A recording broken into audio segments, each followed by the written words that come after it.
AITA for refusing that my sick mother-in-law to move in my house. I am a mother of 4 children aging from 10 to 16 and I work in marketing. Our house is pretty decent in size, each 2 of the 4 kids share a room, then my husband and I bedroom. So in total we have 3 sleeping rooms and no extras for sleeping. My husband's mother been sick for quite a while and she needs to be taken care of 24/7. That's why my husband got her a personal nurse and caretaker. Recently my husband been tired of paying the nurse and his mother's rent too. He suggested she moves in with us so he wouldn't pay her rent and only pay for the nurse. As I said, our house is already packed with the 6 of us, so bringing his mother and the nurse would be 8. Our house can't handle that and we do not have enough rooms. Also his mother cannot sit down, she always has to lie in bed and we don't have any possible extra bed or space to put a new bed in. Husband suggested that she stays in my youngest kid's room that only has 2 beds, so my kids, 10 and 12, to sleep on one bed while his mother takes the other one, and I straight up refused and told him I won't disturb my kids' comfort like that and we still won't have a place for the nurse. He told me I stay at home and quit my job so he can cut off the nurse and I take care of his mother. I told him how about he takes care of his mother and quit to stay at home, and he said no. She hasn't moved in yet, I won't allow it, the house already feels small for us 6. Also I have 3 more brother-in-laws, one of them lives alone and isn't married, so my husband is not her only child, yet he is the one who paid for the nurse and the rent alone. I asked him to tell his brothers to help, he refused. His pride didn't allow him to ask them for help, but he was completely fine with asking me to quit my job so he wouldn't pay for a nurse and to ask me to pack the house more because he can't pay her rent.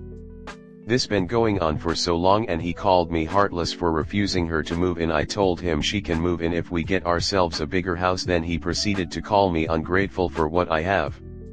I don't have a problem with her personally, but I don't want to suffocate at home and don't want to shove in 2 of my kids in one bed, neither do I want to quit my job.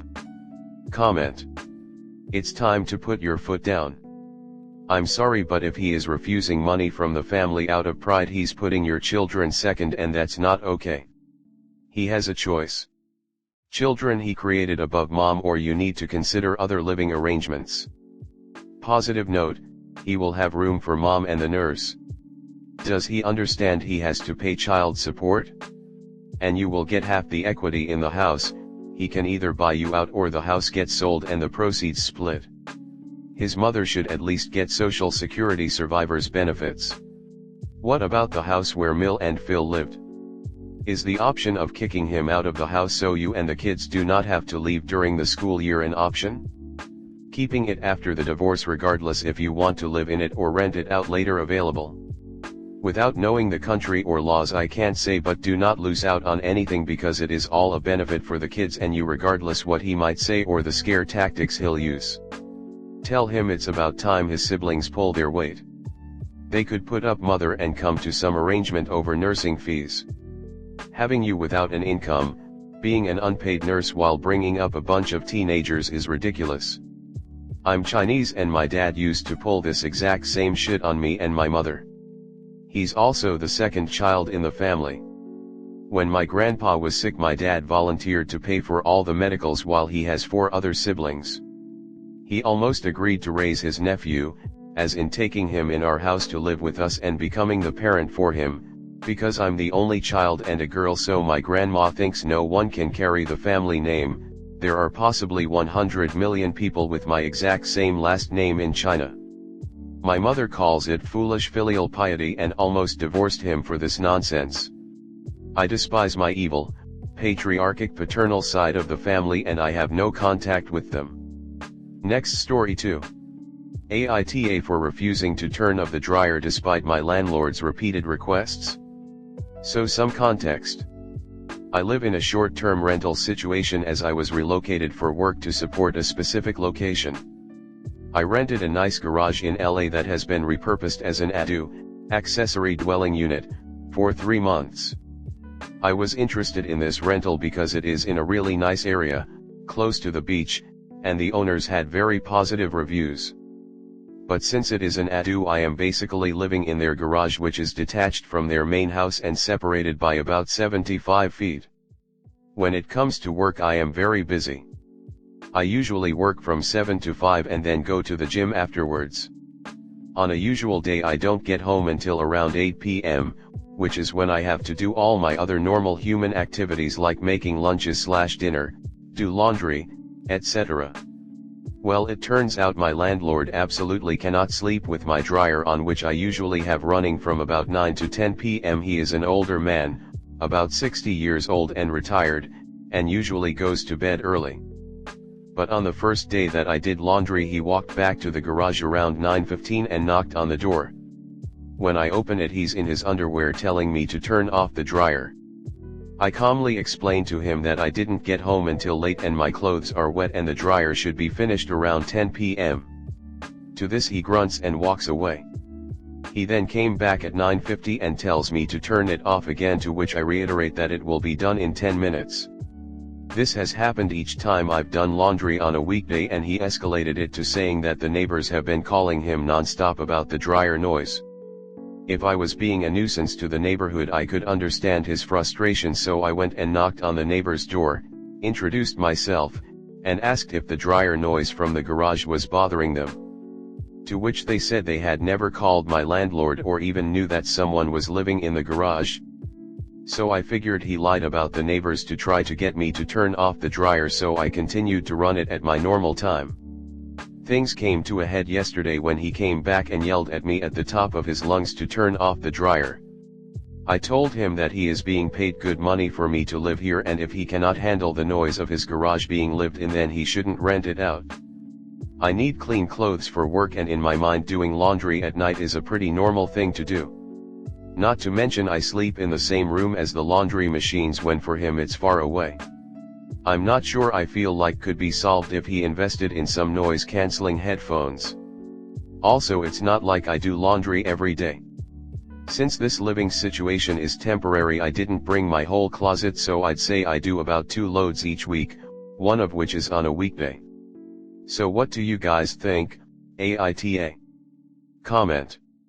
I'm curious, what is wrong with your dryer that a landlord can hear it running 75 feet away? I can't even hear my dryer running 2 rooms away in my own house, much less could I hear it in the garage. Boomers gonna boom. They want your money, then are surprised that you are a normal person doing normal things. As long as the dryer is off by 10 p.m. you're fine. Him showing up in his underpants, however, is bad, and harassing his tenant, you, is bad, so grab your contract and order a breach notice and just thank your lucky stars you're only there for 3 months. Obviously you can't leave your clothes in the washer all night and dry it in the morning. That will just cause them to smell, which defeats the purpose of washing them. You pay for the space and have every right to make use of it, as long as you're not being excessively noisy, which a dryer is not. This is the landlord's problem to get over. There are certainly ways you could run a dryer during the day, but the dryer is 75 feet from his house. If that kind of noise bothers him, God forbid you watch a movie or are having someone over after his bedtime. He needs to add quiet hours to his lease and be specific in what he means. But gosh, you're a good distance from the house and his hearing must be superhuman. Exactly how loud is this dryer? I mean, if it's one of those that has a ridiculously loud buzzer at the end, that can certainly be annoying. If it's just the noise of it spinning and slash or the sound of the vented hot air, maybe it needs to be serviced or something, which is his responsibility. Do you have loud clothes or something, stuff with a lot of rivets or other hard things that clang when they are spinning around? If that's the case, yeah, you probably need to adjust the time you use the dryer. Why does everyone think noise-canceling headphones are a solution for everyone? They're not. Especially because they tend to be bulky, which a lot of people can't sleep with, which seems to be the issue here. I don't understand why you can't just do laundry on the weekends. I can't understand why he'd lie to get his way. This whole debacle just seems like 2 stubborn people refusing to be inflexible. You're just going to have to put up with each other until you move. You said the renters got great reviews, so you at least have to consider you may be the problem. Can't you wash your clothes on weekday A and dry them the next day? That way you're never running the dryer between 9:30 or 10. Or run the washing machine in the mornings, turn it on just before you leave.